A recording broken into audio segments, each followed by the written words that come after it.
Hi hello welcome to మగుటా media. వైఎస్ఆర్సీపీని చాలా రకాలుగా పవన్ కళ్యాణ్ గారు ఎన్నోసార్లు చాలా సందర్భాల్లో చెప్పారు. అధాపాతాళానికి తొక్కేయాలి, జగన్ అధాపాతాళానికి తొక్కేయకపోతే నా పేరు పవన్ కళ్యాణ్ కాదు, నా పార్టీ జనసేన పార్టీ కాదని. ఈవెన్ ఆయన ఎందుకంత సీరియస్గా తీసుకున్నారో చాలామందికి అర్థం కాకపోవచ్చు, కానీ నాకు బాగా అవగాహన ఉంది.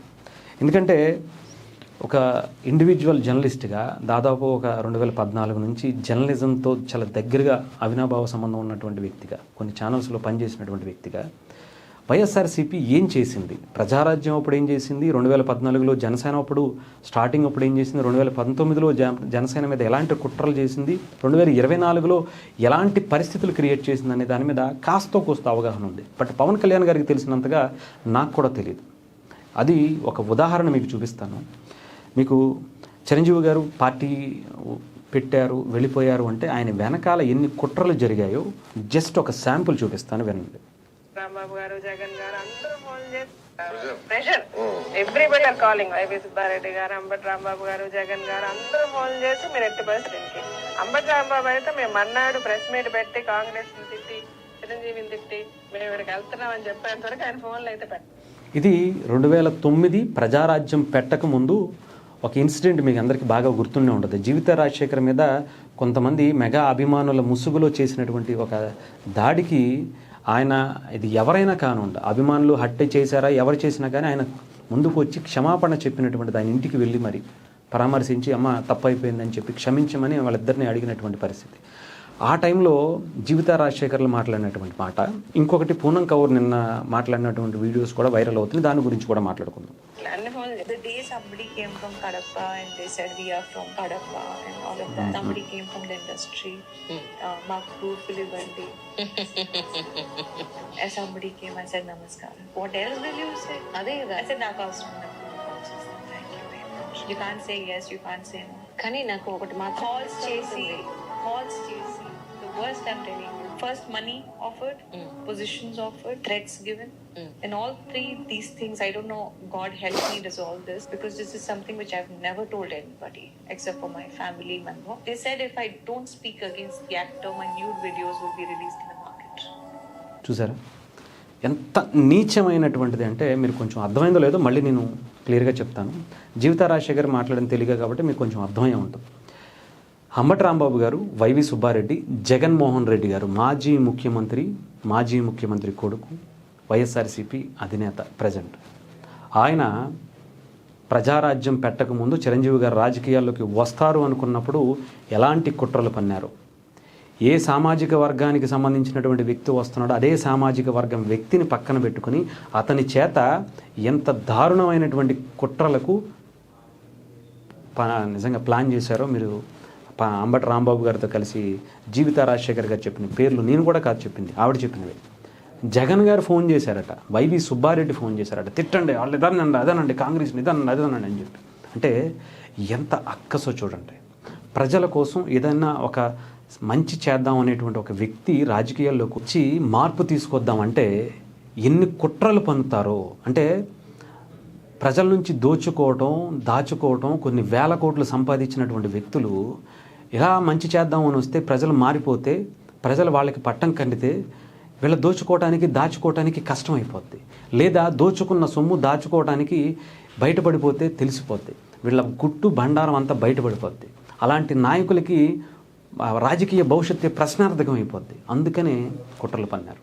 ఎంత నీచంగా అంటే అందరికీ తెలుసు, చిరంజీవి గారి ఫ్యామిలీకి సంబంధించి ఎన్ని రకాలుగా కుట్రలు పన్నారంటే, వాళ్ళ కూతురికి సంబంధించినటువంటి ఇష్యూస్ తీసుకొచ్చి టీవీలో డిబేట్లు పెట్టించి, లైవ్లు పెట్టించి రచ్చ చేశారు. అసలు మనకి రాజకీయాల్లో వస్తే ఎంత దారుణంగా హింసిస్తారా అనుకునేటువంటి పరిస్థితికి చేసి, వద్దు ఉన్నటువంటి ఎమ్మెల్యేలు కూడా కొనేస్తున్నారు, ఎంపీలు కూడా కొనేస్తున్నారంటే ఆయనకి ఇంకొక వేరే అవకాశం లేక గౌరవంగా వెళ్ళిపోవాలి, అంటే రాజకీయాలు వదిలేసి వెళ్ళిపోవాలి. ఇలాంటి వ్యక్తులు భయపడి ఇంకొకసారి రాజకీయాల్లోకి రావాలంటేనే భయపడేలా చెయ్యాలి అని ఆయన్ని భయపెట్టి పార్టీని మెర్జి చేపించేసి ఆయన ఇంకా రాజకీయాలు వద్దు బాబోయ్ అనుకునేటువంటి వ్యక్తిలా వెళ్ళిపోయారు. అదే కుటుంబం నుంచి ఇంకొక వ్యక్తి వచ్చాడు.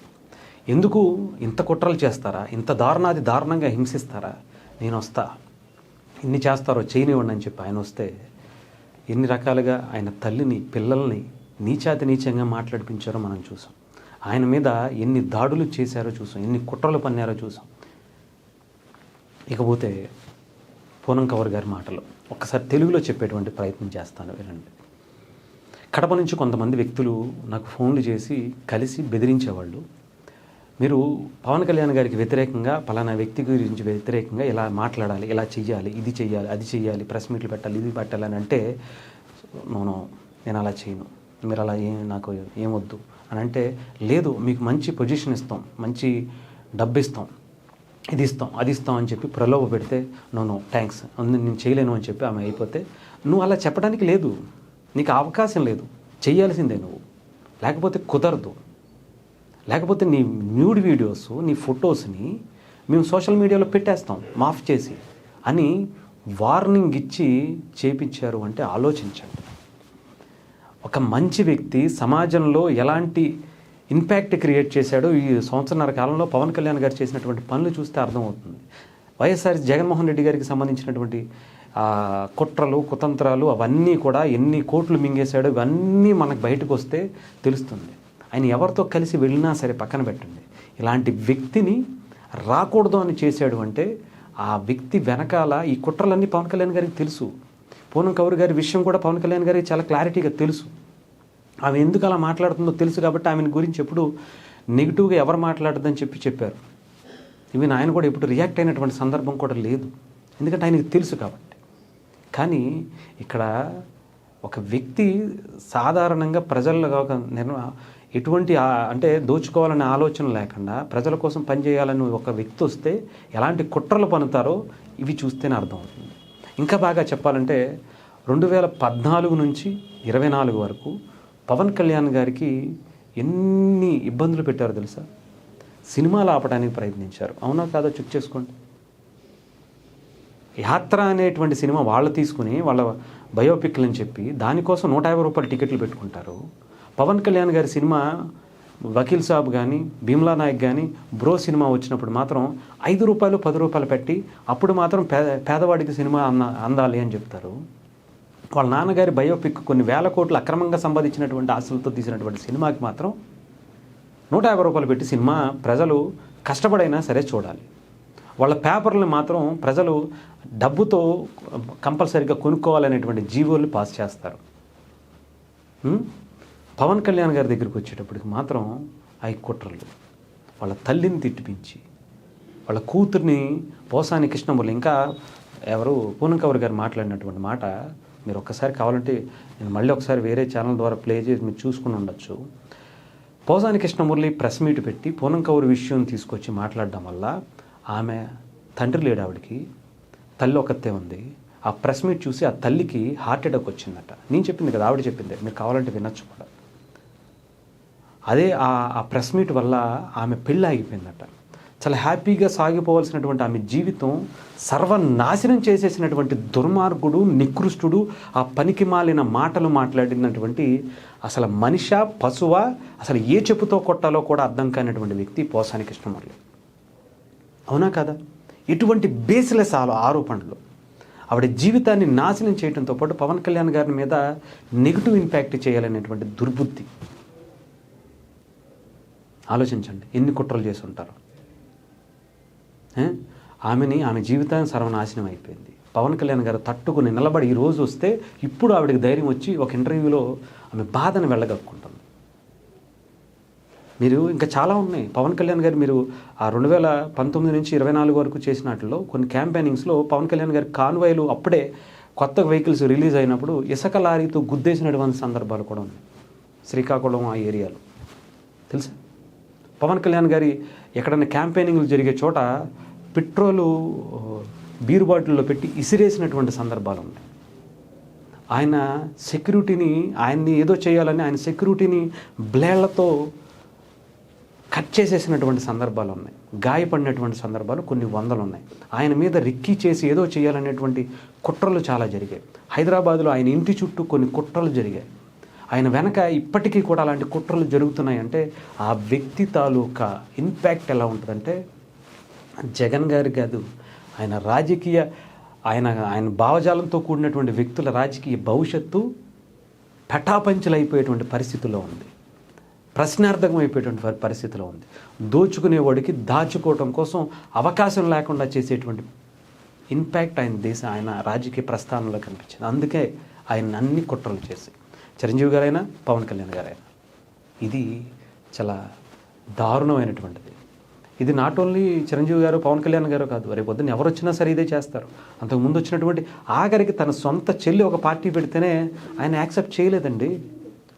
దోచుకున్న సొమ్ముతో వాటాలకు వస్తున్నటువంటి సొంత చెల్లి మీదే అక్రమ సంబంధాలు అంటగట్టినటువంటి వ్యక్తి, పేటీఎం బ్యాచ్తో ఇష్టానుసాతం అసలు మార్ఫింగ్లు చేసి ఆమెని దారుణాతి దారుణంగా క్రిటిసైజ్ చేసి హింసించినటువంటి వ్యక్తి, సొంత ఇంట్లో కుటుంబ సభ్యులు అలా తల్లిని కేసు వేసి ఆ కేసు వేసి గెలిచిన తర్వాత దాని మీద ఎంజాయ్ చేసుకున్నటువంటి వ్యక్తి, బాబాయిని గొడ్డలపోటుతో హత్య చేసి గుండెపోటుగా చిత్రీకరించినటువంటి వ్యక్తి అడ్డొస్తున్నాడు ఎలక్షన్స్లో అని చెప్పి.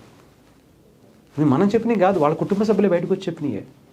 ఇన్ని జరిగినా కూడా అలాంటి వ్యక్తిని మనం ఆంధ్రప్రదేశ్లో 5 సంవత్సరాల అధికారం ఇచ్చారు కాబట్టి ఎన్ని చేసి ఉంటాడో మీరు ఊహించుకోండి. ఒక్క పవన్ కళ్యాణ్ గారికి సంబంధించి ఆయన కుటుంబం సంబంధించి బయటకు వచ్చినవే ఇన్నుంటే బయటకు రాని కుట్రలు, బయటకు రానిటువంటి ఎన్ని చేసి ఉంటారో ఆలోచించండి. లోకేష్ గారి గురించి కావచ్చు, చంద్రబాబు నాయుడు గారి గురించి కావచ్చు, ఆయన్ని జైల్లో ఏదో చేయాలనేటువంటి ఇది కావచ్చు, ఎన్ని చేసి ఉంటారో ఆలోచించండి. అలాంటి వ్యక్తి ఇంకొకసారి అధికారంలోకి వస్తాడు అనే ఆలోచనని ఒక్కసారి మీరు గుర్తు తెచ్చుకోండి, ఏమైపోద్దు. అలాంటి అంటే ఒక తల్లిని చెల్లిని ఎంత దారుణంగా వాళ్ళ ఇంట్లో వ్యక్తులతోనే తిట్టిపిచ్చినటువంటి వ్యక్తి సమాజానికి ఏం మంచి చేస్తాడంటారు? సమాజానికి మంచి చేయాలనేటువంటి ఆలోచన ఎందుకు వస్తుందంటారు? అక్రమంగా కొన్ని వేల కోట్ల తండ్రి అధికారాన్ని అర్థం పెట్టుకుని సంపాదించినటువంటి ఆస్తుల్లో వాటాకు వచ్చిందనేటువంటి వ్యక్తిని చెల్లినే పక్కకు తోసి మెడబట్టుకుని గోడగేసి గుద్ది బయటికి గింటేశారని చెప్పి ఆ చెల్లెలే చెప్తుంటే అలాంటి వ్యక్తి సమాజానికి మంచి చేస్తాడా? ఆలోచించండి. ఏదేమైనా కానీ నిజంగా చెప్తున్నాను కదా, పోయింది కాబట్టి, అధికారం కోల్పోయింది కాబట్టి హ్యాపీగా ఉన్నారు. లేదా మిమ్మల్ని ఆ దేవుడు కూడా కాపాడగలిగేవాడు కాదు. నేను చెప్తున్నాను కదా, ఆ రూపంలో పవన్ కళ్యాణ్ గారు వచ్చారు కాబట్టే ఆంధ్రప్రదేశ్ ఇలా ఉంది. లేదా మిమ్మల్ని ఊహించుకోవడం కూడా కష్టమే.